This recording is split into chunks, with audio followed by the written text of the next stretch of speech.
Hello, friends. This is your host, Tillery Timmons-Sims, for the podcast Conservation Stories.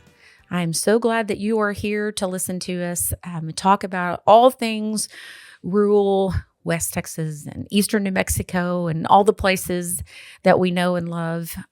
The Conservation Stories podcast is brought to you by the Sandhill Area Research Association, and you can find us at sarah-conservation.com.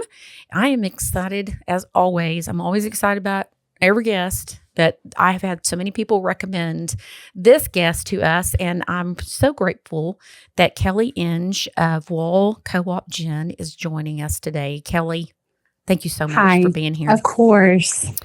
You're very, very kind to give us your time. Can you give us a little bit background? Because you and I have never met, but I've just had so many people say, this person is fabulous. You must talk to her. Well, I appreciate that's kind of a hard intro to follow, I guess.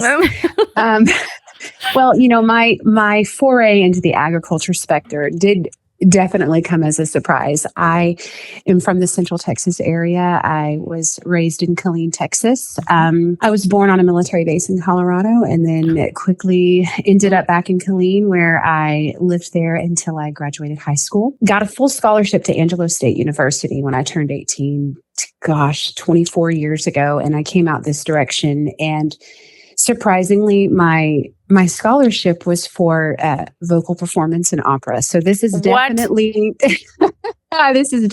not the area that I saw my life. But one of the great things about that, when you move from home and you discover yourself, you can experience new things. And I want to try this class, and I want to take an economics class, and I want to do finance, I want to do communications and public relations. And I got involved with an organization on campus, and I enjoyed meeting people and talking to people. And I quickly realized, as much as I loved that part of my life, it's not something I wanted to do for the rest of my life, because when you have a major in vocal performance, your options are either performing or teaching. I didn't want to do either for the rest of my life. And so, things just kind of turned and changed, and I've been at Wall Co-op. This past February was 12 years, so I'm working on my 13th year.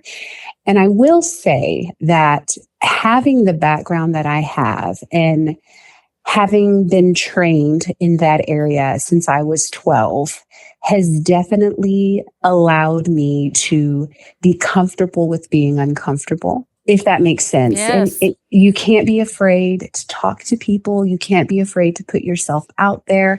And I know people struggle with that.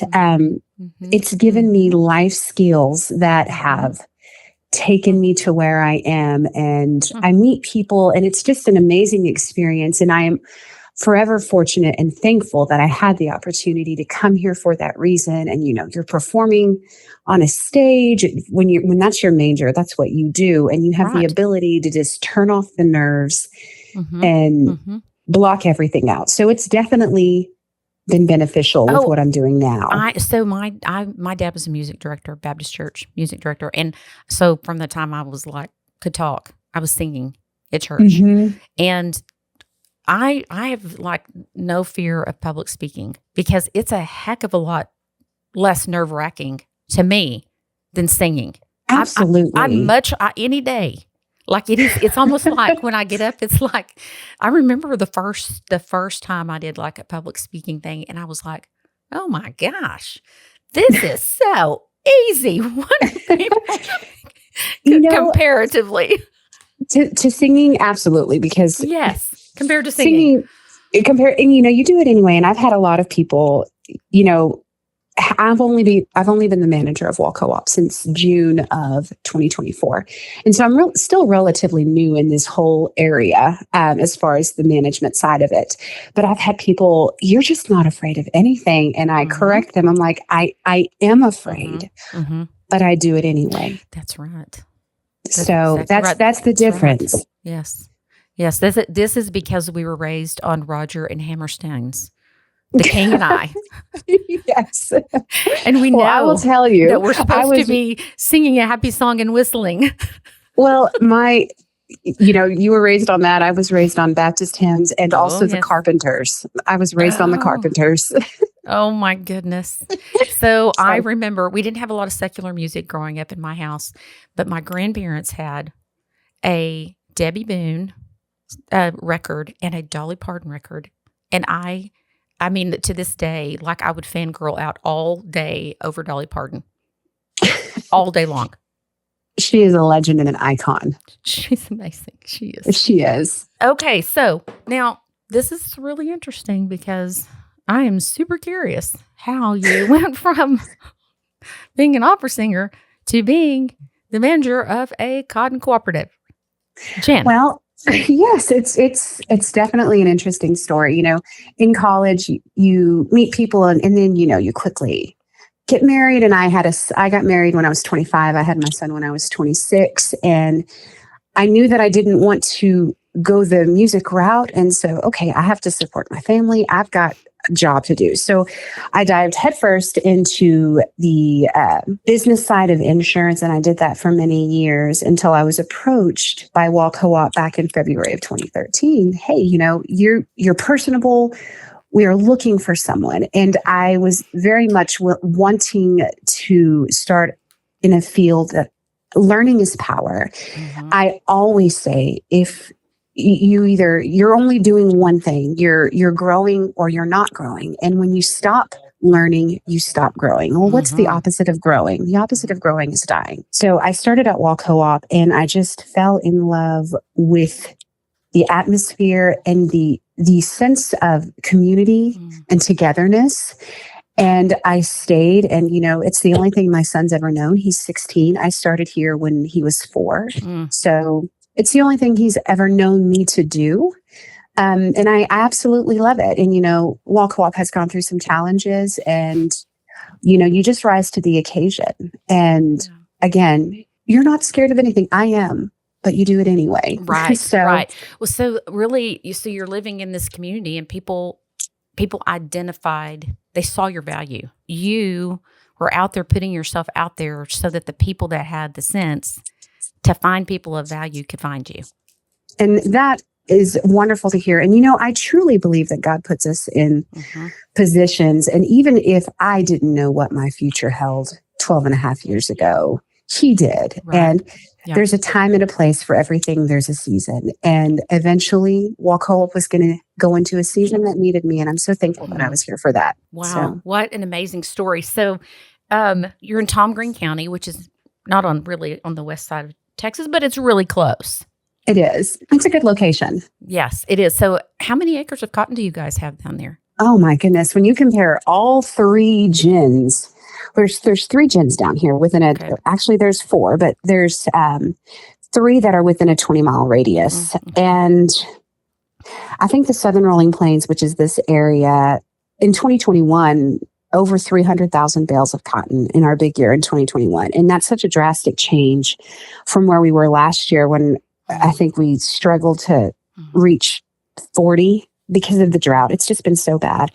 But we have the ability to produce a lot of cotton down here. I mean, I can't give you an exact amount of acres. I apologize. My knowledge does not extend that far, but the ability to produce the cotton that we have is pretty vast. And like I said, in 21, over 300,000 acres. So the gins are important in this region, all 3 of them. There's 2 co-ops and an independent. And we're all neighbors. We're all competitors. You know, competition keeps people honest. Yep.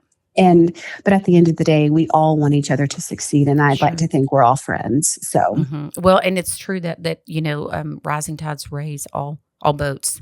And especially when you're, you know, looking at a very specific commodity, you know, you all kind of have to come together. And it's actually kind of that way in agriculture now. I mean, everybody needs to be working together. Absolutely. Things are changing so drastically. So quickly. And you're in this very unique field where not many people are in, which is a challenge on its own. So you develop these relationships in this community with people that are like you. And that's across the state of Texas. I don't know how many events I've gone to, and I just put myself out there. Hi, I'm Kelli at Wall. Hi, I'm Kelli at Wall. I feel like that a broken record sometimes, but it is so important for people to know you and for you to know them because we need each other. And I truly feel like I'm the manager of Wall Co-op, and my priorities are my farmers, this community, this gin. But I also 100% strongly feel that one of my responsibilities as the manager of Wall Co-op is to advance U.S. cotton on a global scale. If not that, then what for? Right.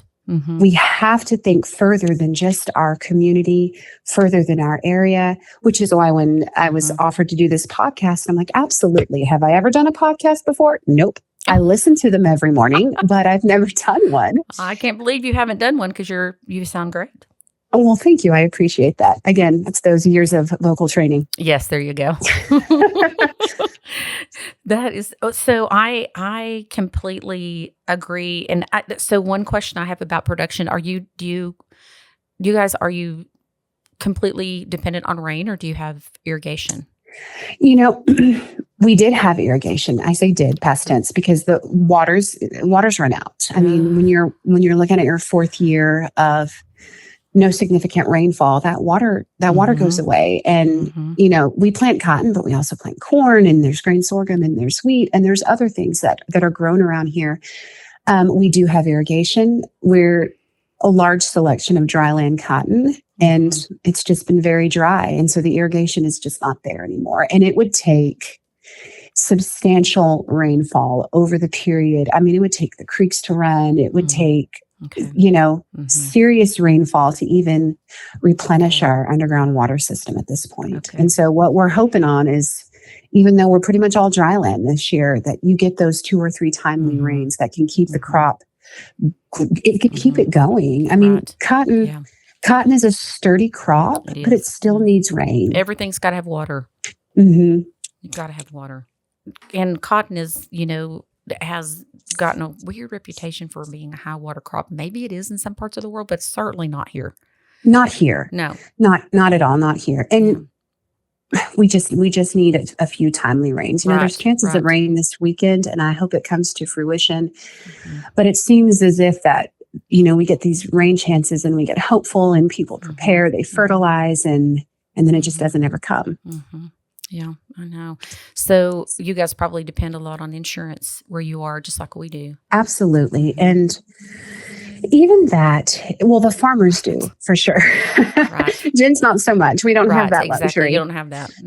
Yeah, and for people to understand, like, this is where they harvest their cotton and then they bring it to you, to the gin. So if there's no cotton harvested, there is nothing to do. There's no income.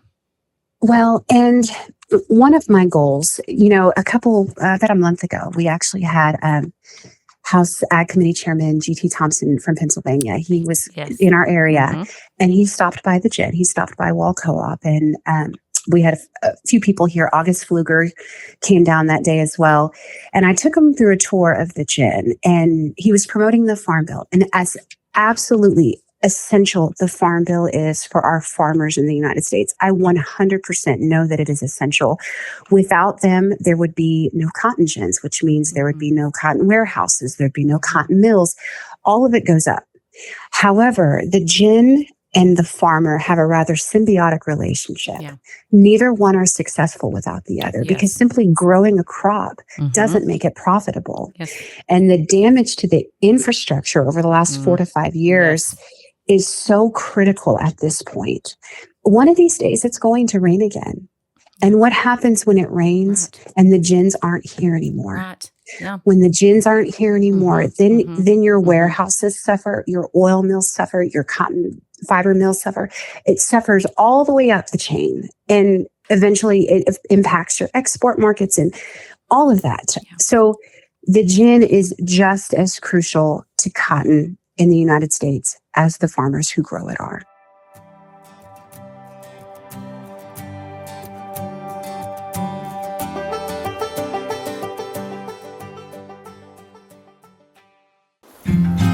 Out here on the Texas plains, water is everything, and there's a resource that's as vital as it is fragile: our Playa Lakes. These lakes are nature's reservoir, catching rainwater to recharge our aquifer and provide lifelines for wildlife. But now they need our help. In collaboration with the Texas Playa Lakes Conservation Initiative and the Cargill Global Water Challenge, Sarah has started the Our Legacy is Tomorrow's Water initiative to inspire and work with landowners to restore and protect our playa lakes. Each playa we save helps secure a sustainable water future for the generations that will be coming after us. Whether it's improving soil health, restoring habitats, or recharging groundwater, we are committed to making a difference. Together, we can build a legacy that we can all be proud of. To learn how you can join in, visit the Playa Lakes Restoration Initiative page on the Sarah website. Let's keep Texas water flowing strong for the future. Visit sarah-conservation.com. When people, I think of farmers and farming, it's easy to just think of the land and what happens right there, but it is a very complex chain of events that happen. Absolutely. To get it from the farm to whatever we're looking at. Absolutely. And we've been around for 75 years. Our gin has been here for 75 years, and we are so blessed. But it's not just the gin that I have to think of. You have to take a broader approach. I look around. Yes, these families, these farmers rely on the gin to gin their crop. But then you look at the people that you employ. You look at the property taxes you pay to your local school district. Everybody in the area is dependent upon the success of the gin. My employees, myself, my family, the school down the road. If something were to happen to Wall Co-op Gin, it would negatively impact more than just the farmers. Families around, it would negatively impact. And so I have been a strong advocate. Like I have told the board of directors this, and I've told my patrons when they come in, we have to start thinking further than this crop year. What about next crop year? What about the year after that? And we do that by ensuring that we diversify as much as possible. How can we make sure we are still around for another 75 years? Part of that is adding new products and services. Part of that is expanding your reach, becoming more than just a cotton gin, so that way you can have a steady stream of some sort of income to rely on. I noticed when I called earlier that it said Wall Co-op Gin and Country Store. We do. We have a beautiful farm store. It was built in 2017, right at the perfect time when costs of materials were low before COVID. We are so blessed that we have made the changes that we've made in the times that we've made them, because it has absolutely saved us in times such as these that we're in right now. We have a beautiful farm store. We have a grain elevator. We have 3 fuel stations. I'm working on bringing another product to the gin. I don't want to disclose it right now. I've applied. The USDA had a grant out there that actually grant application ends tomorrow, but it's called the Value Added Producer Grant. I've been working on one of those this week. You have been. I submitted my application on the 7th. So it's all about researching what is out there. What can I utilize for my advantage? And that is necessary for the gin and the patrons. Now, granted, it doesn't cover what's lost by not ginning a crop, but if it can help you to lose less, that's always a good thing. Right. Yes. If anything you do helps you lose less, you have to consider it a win in these types of years. I mean, just to put it into perspective, our average crop was around 65,000 bales. In the last 3 years, we've ginned 30 combined. Wait, so 30? Our 5-year average was 65,000 bales a year for Wall. And for Wall Co-op. Okay. And in the last 3 years, we've ginned a total of 30,000 combined. With the other two, just the same as us. Gosh. Okay. So when 3 gins can put out over 300,000 bales one year, and then the next year the 3 may have 30 to 35,000. We have taken a serious hit from lack of rainfall. I know other places in Texas have gotten some rain. South Texas has been so fortunate. Some of it, they've gotten too much rain. I mean, maybe a month ago, they got 28 inches, but we just need some of that to come this direction. And of course, prices don't help. Market doesn't help. Yes. There are so many factors involved. And I don't think that the average consumer or American realizes how much ag impacts the GDP, our gross domestic product. I don't think Americans realize it. For example, in 2023, ag and ag-related industries contributed $1.5 trillion to the American GDP. Most people don't realize that. Because of ag and ag products, they support 22 million jobs in the United States. That's a massive area of impact. And when it suffers, it causes a lot of suffering across the scope. That is exactly right. And I mean, that's one reason, that our farm bill is important, and it's important to figure out how do we, as we become drier and drier, I'm reading a book it's called Heaven's Harsh Tableland, and it's the history of our area. And he's talking about, looking back through, the thousands and millions of years, across and talking about these different, cycles of when we went from this wet, marshy area to a very dry area, and they can see back, through those geographical formations, what it was like, and how dry it became. And that's why I feel like, okay, whether or not I don't care what people call or what you can argue all day about what's causing our weather patterns to change. They're cyclical. They're coming back around. If that's the case, then how do we stay alive until it changes? And then how do we prepare the next, generation of people who deal with what we're dealing with now? That is a very good question. And that is something that I have been actively looking into. How do we secure our future, and how do we secure the future of cotton in these trying years? And I think there are a few things that we can do. Myself as a gin manager and other people in the industry. One, we truly need to advance the support of U.S. cotton globally. I mean, when you sit back and think about it, recent years, Brazil has become the dominant force in the global cotton production, and they've recently surpassed the United States as the world's leading exporter. Well, why is that?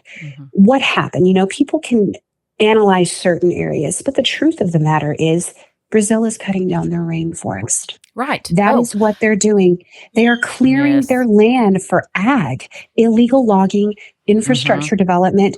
And the laws that are in place in Brazil are not being enforced because they see cash dollar. There's whole people groups that have been wiped out. And the sad thing is, all of these places that they're clearing land for ag, those are still the poorest places in Brazil. They see no economic development because of it.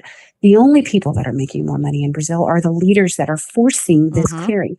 I think as of June 2023, it was nearly 25% of the Amazonian rainforest had been destroyed due to ag expansion.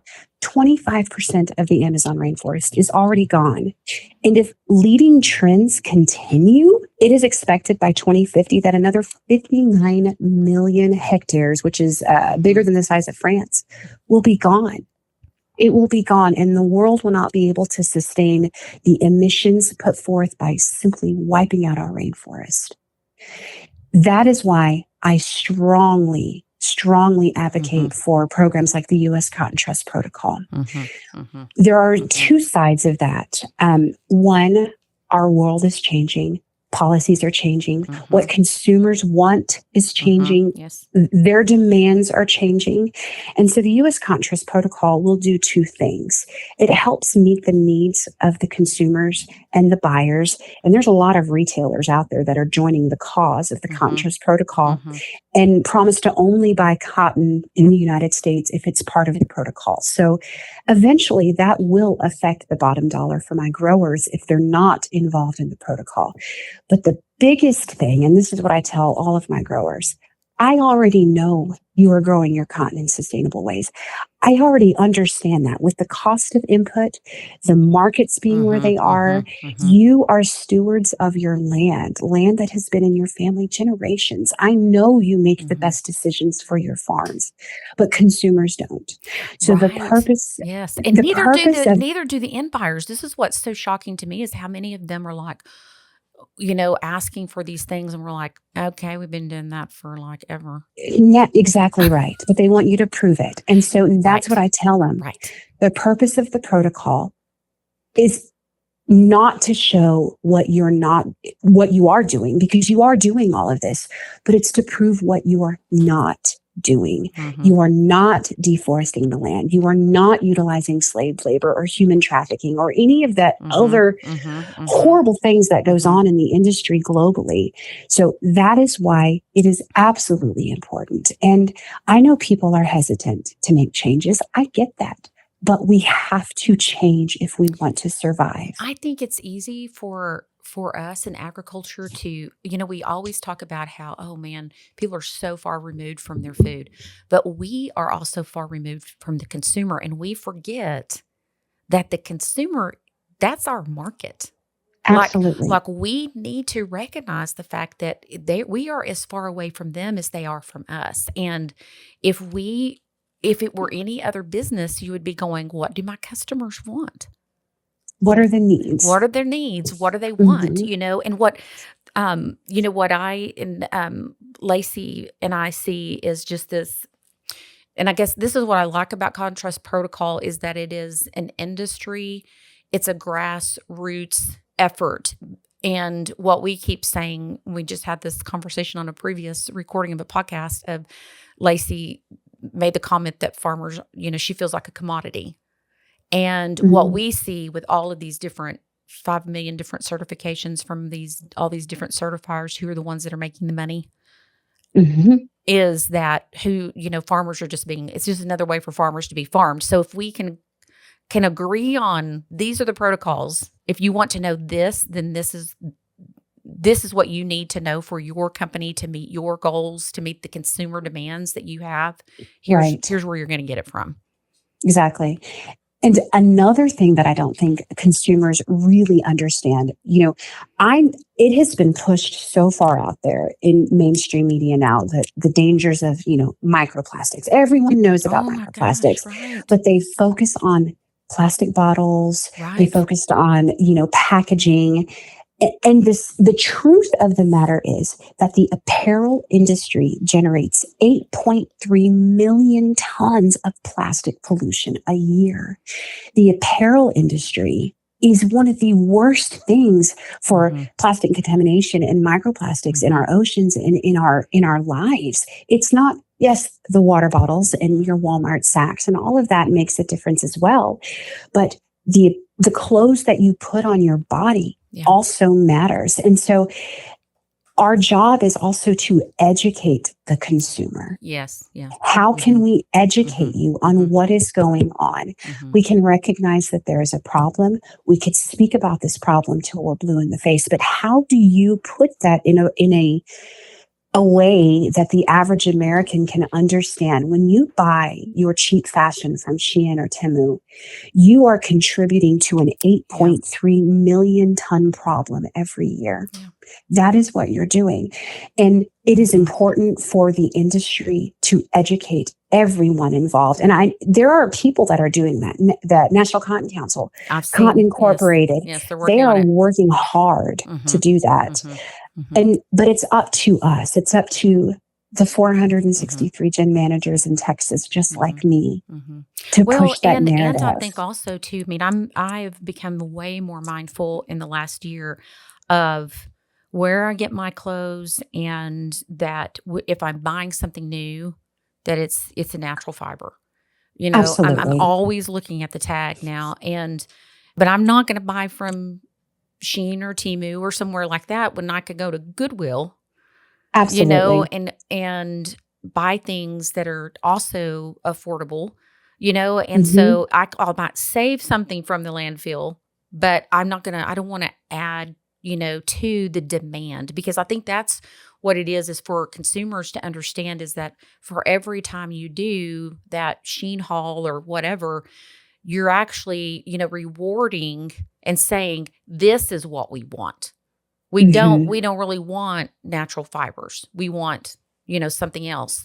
And so what I've found is like, I'm always looking also for vintage, especially like Ralph Lauren is my favorite vintage thing to find. I love it. And people notice, and because it's not trendy, Right. it is something that's completely different. And I found like people want to know, and that gives you an opportunity right there to say, hey, I'm being an ambassador for natural fibers.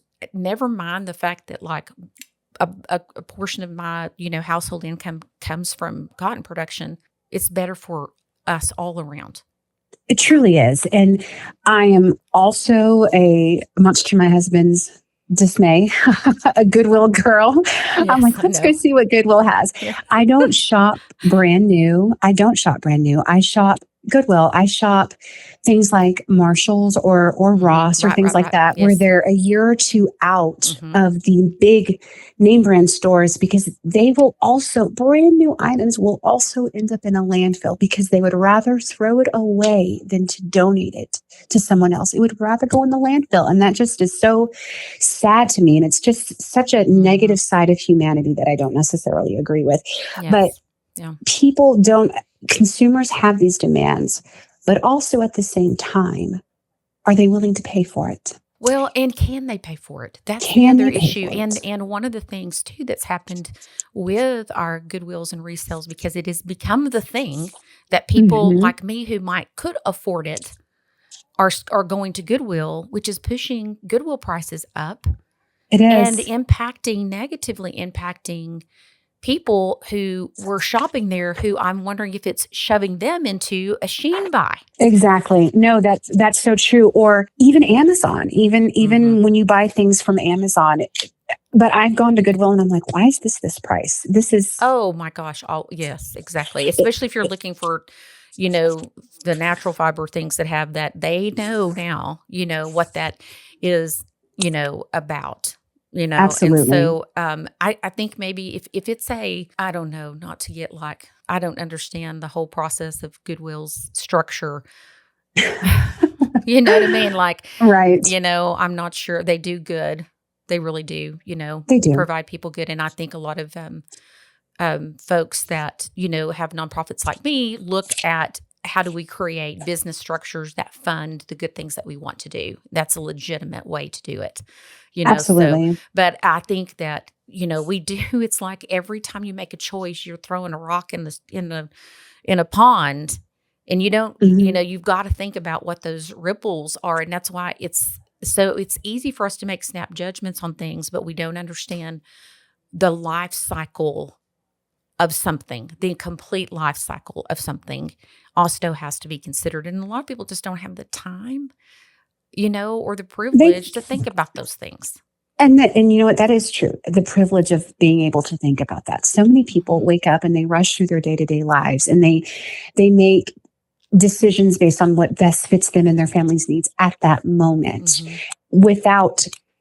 they don't have the privilege to stop and think, hey, did I just do something else that I didn't want to do?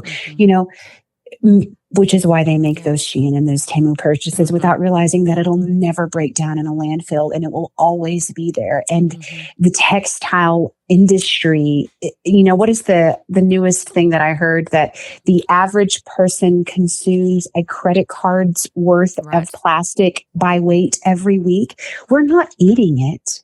It's in our water. It's in our laundry. It's when we put it on our body. It's the shedding of the fibers. That is so important. I think there was a study that was done, and I can't remember the name of the person that did the study. So if you're listening, I'm so sorry. I doubt they are, but I thought I'd throw that out there. There was recently a study done on someone's brain, and they found microplastics inside a brain. And I'm just like, these people aren't willingly eating plastic. It's because of what we put on our body, and we have to spread information and awareness on natural fibers and what man-made fibers can do to the environment that is harmful. And we really need mills and manufacturers Yes. to commit to buying natural fibers. That is such a good point. And how we connect those people, that to me, that is one of the most important aspects of what we need to be doing in the cotton industry is we need those people on our farm. Because here's what, I think that you look at what happened with organic cotton in India. Twice now, I believe it's happened where you've had this huge fraud where this is certified organic cotton, and then it's not. It's not. It's fraud. It's fraud, and yet we Yes. continue to use the same certifier. I don't understand this. Like why if there's a way for us to build that trust, and you build trust through relationships. 100%. You build trust through developing those relationships. Yes.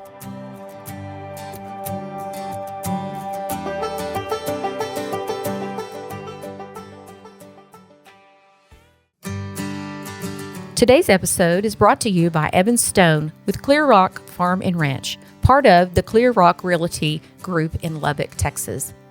Evan understands West Texas land, agriculture, and what it takes to buy and sell farms and ranches in our unique region. If you're ready to make your next move, trust someone who knows the lay of the land. Visit Evan at clearrockrealty.com, serving Lubbock and the surrounding communities. Clear Rock Farms and Ranch, your partner on the plains.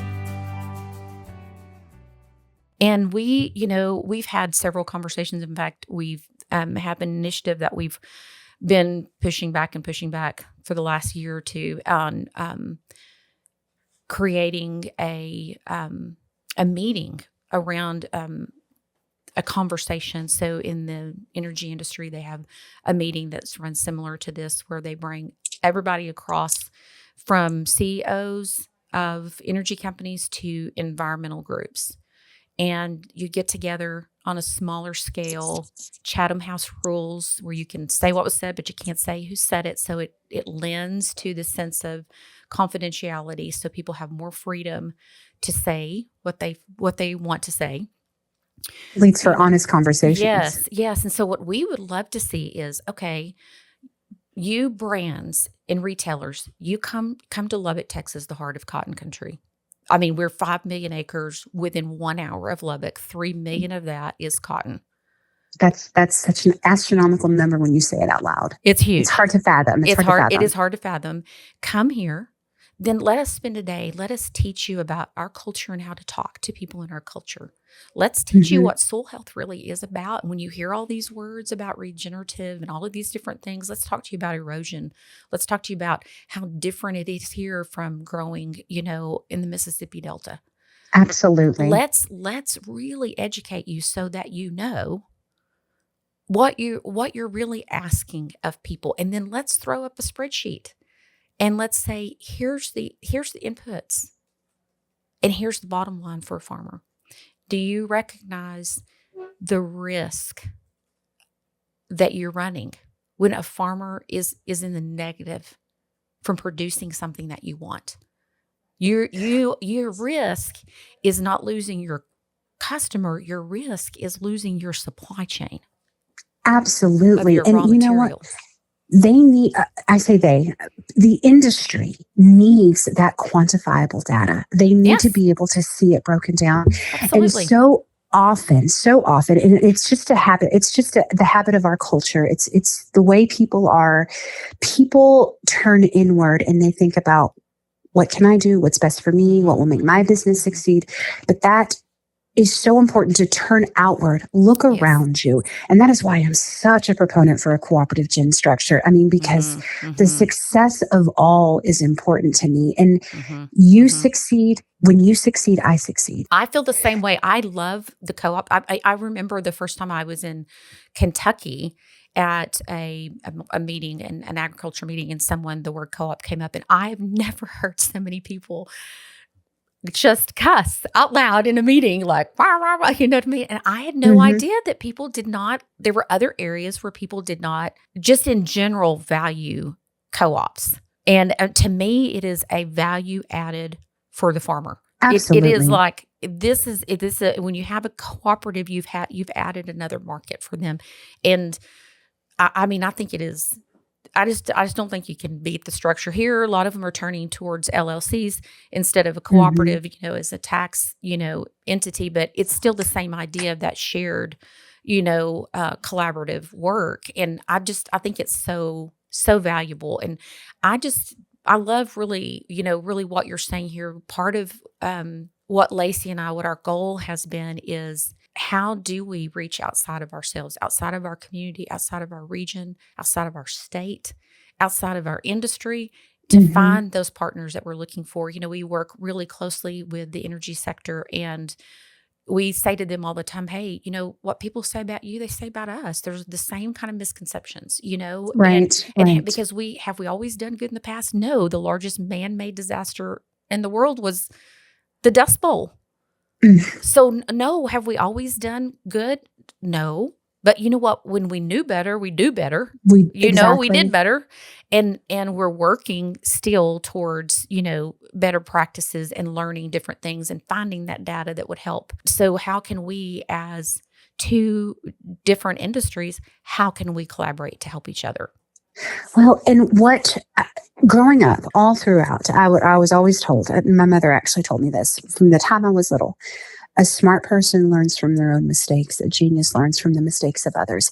And collaborating with other industries on Mm-hmm. what they have done and what has not been successful Mm-hmm. is how you can make real change. Oh, you know what? I thought I was going to do that, but that didn't work for you, and I can see that not working for me too. So let's change our focus, or let's pivot here. Mm-hmm. So Mm-hmm. even if, like your energy sector and your cotton sector, even though their businesses are two different things, their structure is probably similar, especially an energy cooperative and a cotton cooperative. I mean, their structure is fundamentally the same.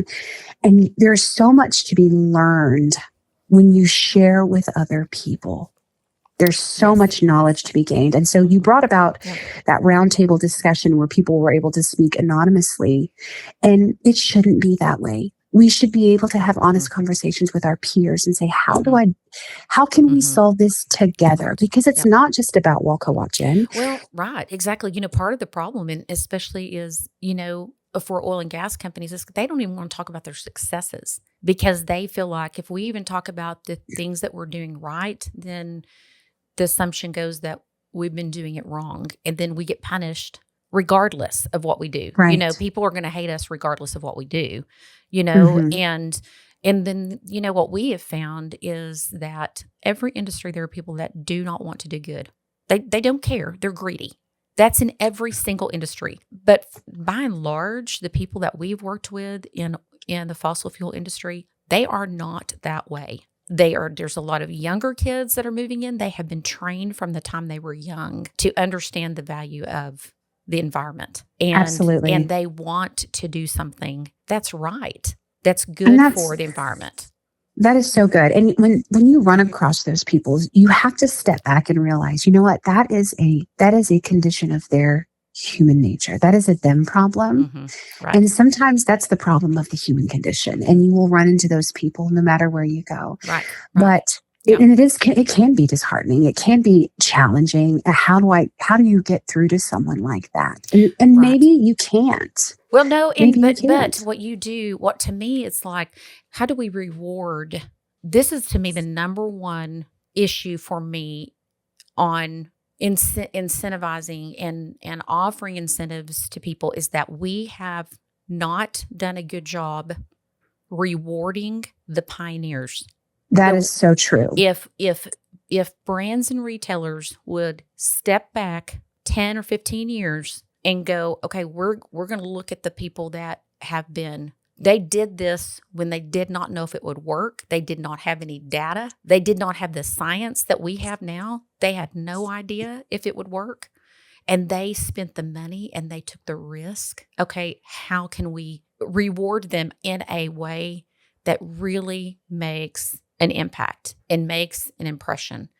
And encourages others to do the encourages same. other people to say, yeah, because and you take and build a story around that, we're going to take this person that's been doing this for this many years and have, because a lot of times it's not just the economics, it's also the social risk that you take, and so when you do have, we do have this culture that we have to also figure out how do we work within the culture that we have to promote things that this participation in cotton trust protocol, or these different things that the consumer wants, and we as an industry, the cotton industry, saying this is going to grow markets for us. It's out there. Will. It will grow a market for us. So in order to get, how do we change the stigma is what has to happen. We have to look at how do we, those social behaviors and the social norms that prevent people. I know Patagonia several years ago did a survey, and they asked farmers, like, what are the things that prevent you from changing practices? And number one was, what will my neighbor think? And number two was economics. Yeah. So what will my neighbor think? You know what? At 42 years old, I think all of us have gone through our life worried about what someone else will think. And that is it's such a sad thing when you sit back and realize it, because you're afraid to make changes based on that. And just the same as the industry, people are afraid to do different things because of that. And it's just sad. I apologize. It's just a sad thing. It is, but it is part of it. I think part of it comes from, our DNA of just being around few people. You don't have that many people to lose to isolate yourself. So, our world's expanded greatly, but still that you don't want to be the one that's the odd person out. Some of us are more, I don't know how to say this, but it's like some of us are more like, we don't care if we're weird. We're weird anyway. Yes. You're going. Doesn't matter what I do, you're gonna think I'm weird. So I might as well just do something that I think I want to do. And you brought up a valid point. You said, back then compared to now, our reach was so more restricted. Way back when, which means one thing, which is I see as a positive, and this is something that I can take from that. Our ability to make impactful changes has also improved. So we can't focus on what could go wrong. Me personally, I say we, but me personally, I truly need to focus on that. Just means I have so much more reach than I did before. I am able to make more change. I can impact more people. And that is such an exciting thing to comprehend. It's scary, but you do it anyway. No, it's so true. And you're right. And I think that the thing I've learned as I've gotten older is I'm less afraid of failing than I was. We went through bankruptcy about 15 years ago. And so like when you go through the worst failure you can think of, everything else is like, whatever, You are preaching to the choir on that one. Yeah. So it's kind of like, I can handle it. And not only can I handle it, what I've found out is that, for us, that failure led to really, really things that are they're beyond good. They're different, and they have become the thing that's been good for us. I won't get into details on it, but I know exactly what you mean. The last 2 years have been some of the most challenging years of my entire life, and just things going through the business. And then, during that time frame, right, like 2 weeks after I became manager, my mother actually passed away. So it's been challenging, but we can do hard things. We were made to do hard things. We were not made to be stagnant. We were made to do hard things. And that may have been your story, but it is not your testimony.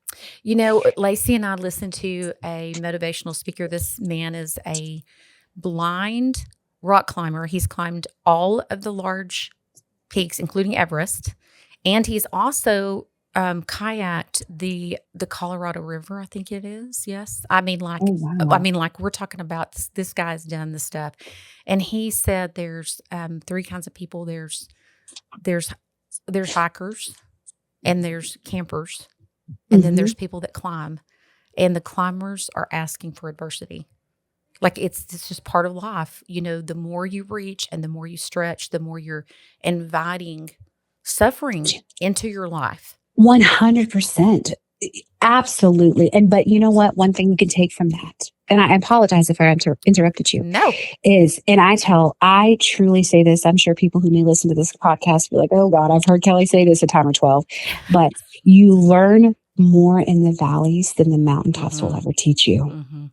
You learn who you are. Right. You learn what you can overcome, and it just makes you that much more determined. Right. So granted, I will never climb a mountain or kayak a river, and I am full-sighted, but I still probably could not manage that. However, we can all challenge ourselves and push ourselves to new limits. Right. And for some of us, it may just be saying, oh, thank you for complimenting me on my jacket. It is But I got a cotton. Goodwill. And exactly. Let me show you how you can tell if it's 100% cotton, and bonus points if it has a tag on it that says made in the USA. Made in the USA. I heard an interesting fact of a week or so ago, and it was kind of shocking and a little sad. I was in Lubbock for a conference, and a gentleman made mention that the U.S. cotton market, we create roughly on average 14 million bales of cotton a year. We consume 1.8 million of those bales, and then we import 20 million. How backwards is that? How backwards? We need to not only encourage the use of U.S. cotton globally, but also in our country. We have 5 million acres across Texas of cotton, and it's a $24 billion industry that stays in Texas. We have 5,000 acres of grapes, and it's a $20 billion industry because it all stays here. It does. And all of our cotton, it leaves. It leaves, then it freaking comes back, It comes back in. And anyway, that is why. Yes, and those things are beyond the scope of what we can manage right now. Exactly. But we can start by enrolling in the protocol, by ensuring our cotton is traceable from beginning to end, by purchasing from people who support our mission. So do you know, are there particular brands that we can shout out that are buying Cotton Trust Protocol cotton? I know a few off the top of my head. Of course, the full list is available at the trustuscotton.org website. Okay. But right off the bat, Amazon, Gap, J. Crew, Levi Strauss, Lululemon, Ralph Lauren, Target, Under Armour, Gymshark. Those are some big brands, and they are part of the Cotton Trust Protocol. Okay. They have made a commitment to purchase U.S. cotton in the protocol.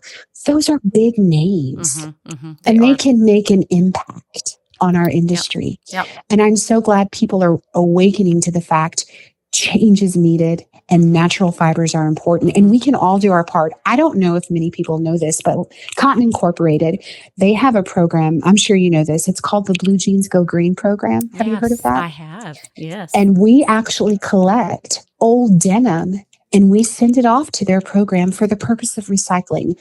I think all gyms should get on board of that. All that gyms. Would be fabulous. Yep. We have a collection program that I tell my farmers, I know how many old pair of jeans you got hiding in the back of your closet. I know they're holy and it's time you toss them. Before you throw them into the trash, bring them up here and let me send them to the Blue Jeans Go Green program. So we have an initiative where we recycle old denim at our co-op. And I wish other co-ops would do that as well. Such a great idea. I mean, and there's some great dropping off points here in Lubbock for people that could do that. And we may have to follow up on that and give a couple of shout outs and see if we can't set up some collection sites for that. It's so important. That'd be fabulous. Yeah. It's a great idea. So just small changes. We can all make small changes that have a large ripple. When multiple people stand in a line doing the same thing, their impact is greater than if one person does it alone. Yeah. And, one thing I've learned through the years, because I'm the kind of like all or nothing person, is that like even a drip consistently fills up a bucket. Absolutely. Oh my gosh. And usually makes less of a mess than the way I do it. Than turning on the waterfall. Although, Lord, I know you're listening. If you could please turn on the waterfall above, we would take some. We need some rain. This has been so great. I would love to have you on again, and I'd love to have you on. Let's talk about what it's like to be a woman in the position that you're in. I'm just super impressed with the people that recognized your talent, and I'd love to kind of follow up on that because there's not many women doing what you're doing. I think there's maybe 4 or 5 in the United States. Mm-hmm. So, Yeah. I mean, it's you know what, women can bring a perspective that some other people don't recognize. They don't see things from the same perspective. That's what I mean. Well, and it's good too because you also, I think it's good to bring people from outside of our industry in because a lot of times we can't see because we're too close to it. Very true. Very true. And I would love to be back on. This has been a wonderful conversation. It's been great. I've enjoyed it. Thank you so much. Really appreciate you giving us your time. And friends, thank you for also giving us your time. And I hope that you have enjoyed this as much as I have. And if you have, would you share and maybe even rate or review this podcast? We hope that you have learned a lot this year, and we look forward to having you join us again on another episode of Conservation Stories.